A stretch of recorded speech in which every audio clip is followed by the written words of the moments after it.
Princess Charlotte is the second child of the Prince and Princess of Wales. As King Charles's first granddaughter, she is now third in line to the British throne. Her name pays a tribute to her grandfather, with Charlotte the feminine version of the name Charles. At the moment, Charlotte's official title is her Princess Charlotte of Wales, but it seems she could be bestowed one of the most extraordinary decisions ever made in the modern British monarchy. In a move that stunned the world, the princess has been named the youngest working royal in history, taking on a title and a responsibility far beyond her years.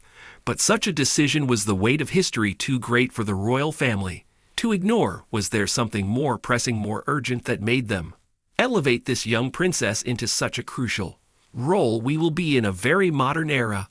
I question whether Charlotte will want to be burdened with more titles. She might be working woman. By then things could change so much in the next generation.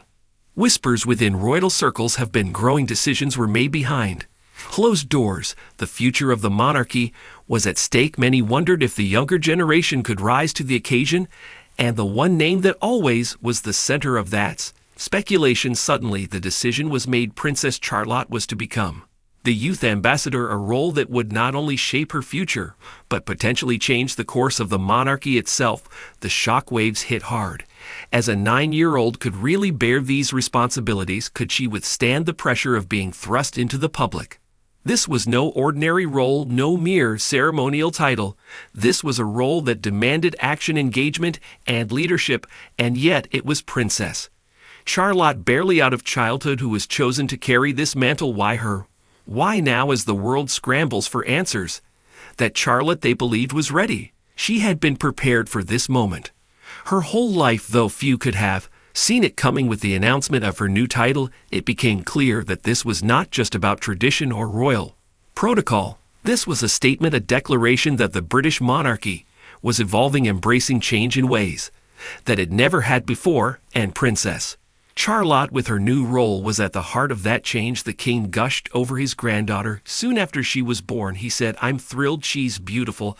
I was hoping for a granddaughter, someone to look after me when I'm very old." In case you haven't noticed, the 9-year-old is already following in her mother's footsteps. She's dressed like her mom on multiple occasions, whether it be a polka dot ensemble or a striped dress. She also has quite a few hobbies like horseback riding, baking, and gymnastics. According to her mother, Princess Catherine, she said Charlotte's really into gymnastics. She's doing cartwheels, handstands, everything. It's so good for their basic skills of balance and coordination. The young royal, who is also following in the late Princess Diana's footsteps by taking up dance, the Princess of Wales told, "My daughter Charlotte likes dancing. She loves ballet and tap, with her well-documented love for ballet. A perfect gift for the Princess. Charlotte might be a custom ballet bar for her room at Kensington Palace, accompanied by a kit that includes eco-friendly dancewear and a set of ballet shoes from a renowned maker. This gift would not only cater to her interest in dance, but also encourage her artistic expression. King Charles's gifts would likely be a mix of fun, educational, and royal tradition, reflecting both his personal interests and his hopes for Princess Charlotte's future. As with all royal occasions, these gifts would not just be personal tokens, but symbols laden with meaning and expectation, chosen to guide and shape a future member of the royal family. This brings not only smiles, but also tears to the eyes of their parents. Prince William and Princess Catherine. Charlotte's grace and dedication not only delighted the king, but also visibly moved Catherine to tears, who herself cherishes the arts and has always encouraged her children's artistic pursuits.